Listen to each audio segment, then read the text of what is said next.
Ondan sonra da yaxşıdır. Uşaqlar, neçə vaxtı itmiş itimi tapdım. İtmiş itim. Uşaqlar, bu it məndə çox balacağından var idi. İndi ağac kəskərəyə baxacaq biləcək. Uşaqlar, bu it dişidir, məndə çoxdan var idi. Short itlərdəndir. Bayaqlar uşaqlar gördüm şeydi, bir də adamın yanında gəzir. Dedim kimindir? Dedim uşaqlar mənimdir. Bu birinci uşaqlar oğurladılar. O kənddən. Yox Johnny. O kənddə uşaqlar birisi var idi, oğurladı. Ondan sonra o çox axtardım onu. Dedilər yoxdur. Sonra da tapdım uşaqlar. Çox möhtəşəm bir itdir. Yox John Əzir. John Əzir. İnşallah adım bilməm nə qoyum. Nila qoymaq istəyirəm adım. Yox Johnny. Tıbış. Mən uşaqlar nə yadıma salır. Səncə bura Johnny'm. Oğlum. Boğuşmaq yox. Boğuşmurlar uşaqlar nəysə də.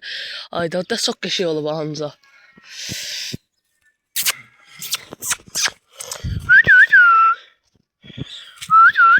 Buna baxın uşaqlar. Çıqqılı. Düşürdü uşaqlar. Balalarına istəyirsiz uşaqlar. Mən nasıl videomda demişəm də uşaqlar. O John nəsə şeydir. Əzəri. Amma yaxşı boğuşan oxşayır ha. Ayda ya. Uşaqlar ayağının altına qaldı.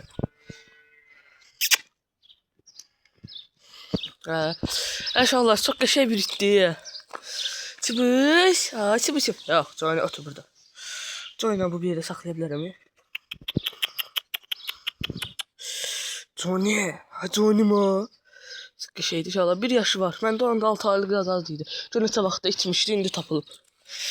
Çox toçunu bilirəm uşaqlar budur. Toçunu. Merhaba. Şu askarağa dedi ki bu tapılıb. Adama cumhuriyyə biraz. Neyse. Mən xatırladım. Çıbış. Biraz genəsi var deyəsən. Yoxdur. Yoxdur. Çıbışım. Adım bilmirəm nə qoyub uşaqlar. Sizə tərcihləriniz varsa yaza bilərsiniz. Johnny'yə bax, buna bax.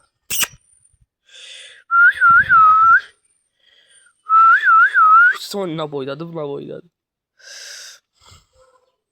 O Johnny nə böyük.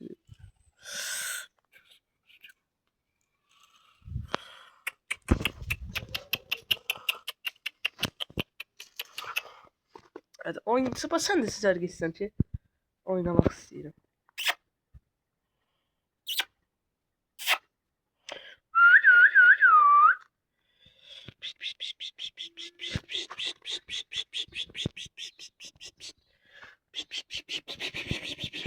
Bana kadar söyleyebilirdim ben.